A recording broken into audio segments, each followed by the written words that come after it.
meus amigos no Brasil. Olá, meus amigos em todos os lugares aonde chega este noticiário. Novamente com vocês, Marcos Iskin, falando da linda e florida Holon. Hoje, para mim, um dia triste, uma vez que se completa mais um aniversário de falecimento da minha querida mãe, a quem eu dedico o noticiário de hoje. Meus amigos, os assuntos que trataremos hoje são a crise na coligação de governo israelense, que está chegando quase à ruptura. O Hamas, que volta a ameaçar uma escalada na fronteira sul. O setor privado israelense revoltado com a eventualidade de novas eleições. Jogador da NBA se dirigindo a Israel, enquanto jogador israelense indo para a NBA. E, finalmente, as dúvidas que começam a surgir em relação ao ocorrido na explosão em Beirute. O movimento terrorista Hamas, que domina a faixa de Gaza, volta a ameaçar a escalada nas tensões na nossa fronteira sul. A situação econômica em Gaza está piorando e está próxima à interrupção das doações feitas pelo Qatar ao longo dos últimos 6 meses, e Ismail Haniyeh, que é o primeiro-ministro do Hamas, vê o confronto contra Israel como uma forma de gerar união em Gaza e, eventualmente, de pressionar o Qatar a não interromper as suas doações semanais. Nos últimos dias, os balões de gás, os famigerados balões de gás, voltam a cair em Israel. O que é feito pelo Hamas são blocos como se fossem cachos de uva, mas feitos de balões, a maioria deles carregando uma mecha incendiária para causar incêndios em Israel, e uma parte deles carregando explosivos a explodirem aqui em Israel. É importante dizer a vocês que a situação dos ventos nesta região faz com que o vento sempre sopre de Gaza em direção a Israel. Portanto, ao colocar esses balões no ar, eles absolutamente irão cair em território israelense, causando prejuízos significativos ao país. Israel já contabiliza, desde o último domingo, quando recomeçaram a queda de balões incendiários, quase 2 milhões de metros quadrados de campos e florestas queimadas. Vale lembrar ainda que em Israel não há chuvas durante cerca de 8 a 9 meses por ano, o que deixa os campos extremamente capazes de incendiarem-se e, portanto, o fogo se alastra rapidamente. Como os ventos aqui, como eu disse, sempre sopram em direção ao interior de Israel, fica claro o motivo dos balões sempre caírem em nosso solo. No domingo, 5 cachos de balão atingiram Israel. No domingo à noite, houve uma reunião entre o general Kochavi, chefe do Estado-Maior do Exército Israelense, e Benny Gantz, que é o ministro da Defesa de Israel, e ficou decidido que Israel não vai aceitar a volta dos balões incendiários e reagirá, ainda que isso leve a uma escalada perigosa. No domingo, após os 5 cachos de balões atingirem Israel, um cacho de balões trazia explosivos, que felizmente explodiram no ar, sem causar vítimas nem estragos. Mas o barulho ensurdecedor assustou muita gente na região de Sderot, que correu para os abrigos antiaéreos, imaginando que chegava, infelizmente, mais uma barragem de foguetes. Na segunda-feira, como eu disse, ao invés de 5, já foram 20 os cachos de balões, todos eles causando incêndios que, felizmente, acabaram sendo dominados. E hoje nós ainda não terminamos o dia e já contabilizamos 60 balões incendiários, 12 balões com explosivos. Os balões incendiários causaram até agora 35 novos incêndios em Israel, a grande maioria deles, felizmente, já dominados, alguns em processo de serem dominados. Buscando reagir sem destruir propriedades, Israel acabou tomando a decisão de fechar a passagem de Kerem Shalom, que é a passagem de mercadorias entre Gaza e Israel. por Kerem Shalom passam as mercadorias que entram em Gaza e passam também as exportações de Gaza para Israel, principalmente de produtos hortifrutigranjeiros e pescados que Israel compra de produtores em Gaza. Com o fechamento da passagem de Kerem Shalom, logicamente, haverá uma importante redução da atividade econômica dentro da faixa de Gaza, uma vez que só podem passar, por ordem do exército israelense, equipamentos de uso humanitário para hospitais e clínicas, etc., e combustíveis, nada mais. A ideia de Israel utilizar este método de reação ao invés de bombardeio visa evitar danos materiais e, principalmente, danos em vidas humanas, e espera-se que esse tipo de ação possa fazer com que a população de Gaza exija das suas lideranças o fim do envio dos tais balões. No entanto, nem sempre isso ocorre. Muitas vezes, o aumento de uma crise socioeconômica acaba, ao invés de gerando revolta contra as lideranças, gerando revolta contra Israel e escalando a situação. Saberemos nas próximas 48 a 72 horas qual será o impacto desta decisão. Ante Toni Zizek, um jogador croata de basquete que atualmente joga pelo Cleveland Cavaliers na NBA, estava optando por jogar na Europa e vinha sendo cogitado por algumas equipes. As duas equipes que mais força apareciam para contratá-lo eram o Real Madrid, a equipe de basquete do Real Madrid, e do Maccabi Tel Aviv. Notícias extraoficiais dão contas que Zizek pretende vir assinar com o Maccabi e jogar em Israel. Ao mesmo tempo, o nosso cestinha de 19 anos está se dirigindo aos Estados Unidos para participar do draft da NBA, que escolherá os novos jogadores para a próxima temporada. Danilo Coppa, considerado o mais abalizado especialista militar da Itália, deu esta manhã uma entrevista bombástica. Danilo Coppa disse que o nitrato de amônia, ao explodir, emite uma nuvem de fumaça amarela. No entanto, a nuvem em Beirute era claramente de tom alaranjado escuro tendendo a vermelho. Baseado nisso, Danilo acredita que o que ocorreu foi um incêndio de causas ainda não claras. A temperatura elevada levou ao aquecimento que gerou a explosão de lítio.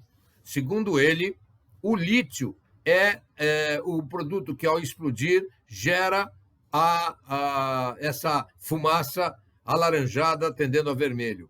Segundo ele, os mísseis são abastecidos com lítio, e que seria, então, o responsável pela explosão terrível que ocorreu em Beirute. Disse ele, e eu leio textualmente: acho que o armazém que explodiu tinha armazenado armas, diz o especialista. Acho que no início houve uma grande explosão que levou a um incêndio, onde as armas estavam armazenadas. Depois veio a forte explosão como resultado, provavelmente, da explosão de grande quantidade de mísseis ou foguetes. E a situação política em Israel não dá tréguas à população. Benny Gantz e Bibi Netanyahu, que formaram a coalizão há poucos meses, não conseguem se entender. O acordo de coalizão previa algumas medidas importantíssimas, entre elas que Bibi Netanyahu ficaria como primeiro-ministro por 18 meses até o mês de novembro de 2021 e Benny Gantz assumiria como primeiro-ministro por mais 18 meses a partir de novembro de 2021. O acordo também previa a aprovação de um orçamento por 2 anos. O motivo da aprovação de um orçamento por 2 anos é que, se o orçamento não é aprovado até uma determinada data limite, cai o governo e é necessário que sejam feitas novas eleições. Analistas aqui dizem que Bibi mudou de opinião e tenta, de qualquer forma, aprovar um orçamento anual com o que Benny Gantz não concorda, porque se aprovar um orçamento anual agora, Bibi ficará como primeiro-ministro, com certeza, até agosto do ano que vem. Se em agosto do ano que vem o novo orçamento não for aprovado, cai o governo, novas eleições, com uma probabilidade bastante grande da reeleição de Bibi e afastamento de Benny Gantz. Ora, Benny Gantz e seu partido entendem esse risco e não aceitam a mudança do acordo de coalizão que previa o orçamento em 2 anos. Hoje, até o final do dia, Bibi se comprometeu a apresentar uma moção ao parlamento pedindo que o prazo que termina nesta semana para aprovação do orçamento seja estendido até novembro deste ano. Com isto, o país teria mais alguns meses para discutir o orçamento de 1 ou 2 anos.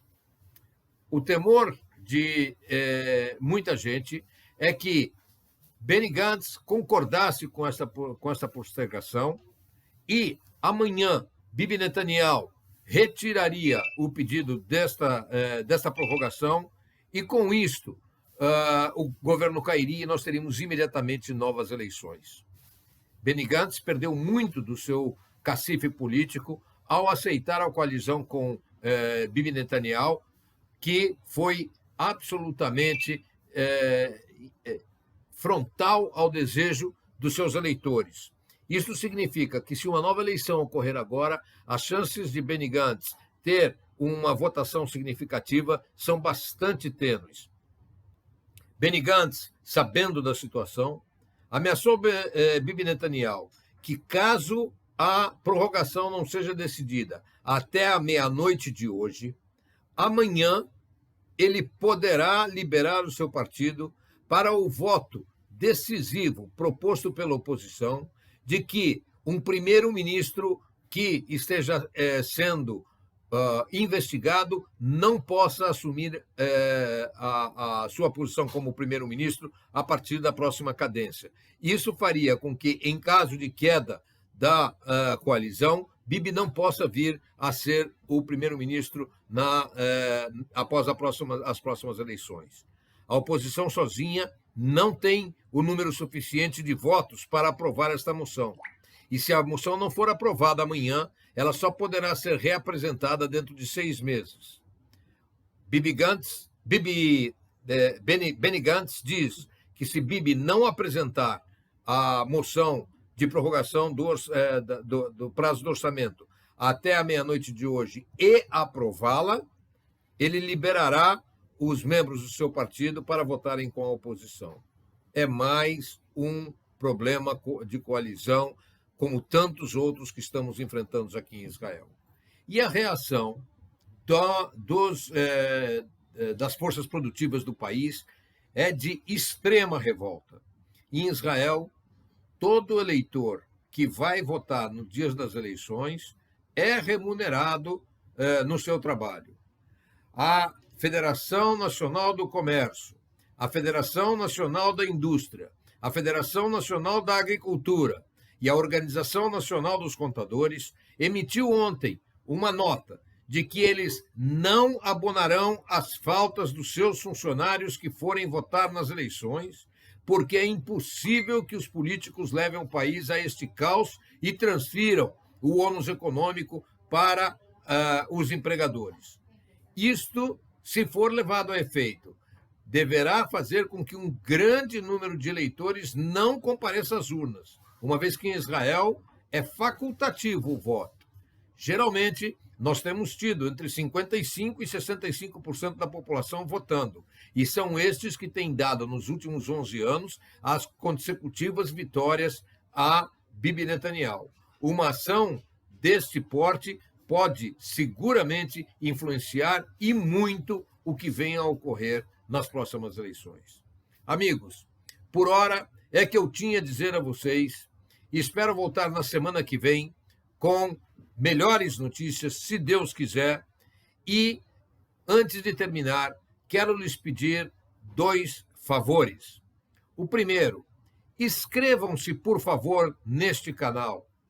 Deixem o seu like neste canal. É extremamente importante para a continuidade deste programa de noticiários que o canal esteja mais forte do que está até aqui. E o segundo pedido, na verdade, é um convite. A partir da próxima quinta-feira, eu estarei publicando, tanto no meu blog, na revista Brasil.co.il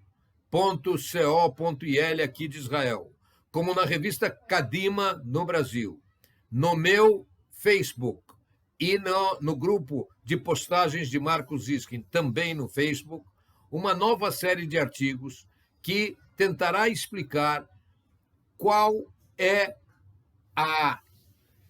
quais são as razões que levaram ao tremendo caos em que vive o Oriente Médio, com guerras, revoluções, com guerras civis em diversos países, etc. Não é uma causa. Nós temos um encadeamento de causas e nós estaremos discutindo ao longo das próximas semanas, todas as quintas-feiras, uma das 4 principais causas. Muito obrigado, meus amigos. Nos veremos na semana que vem. Até lá, se Deus quiser.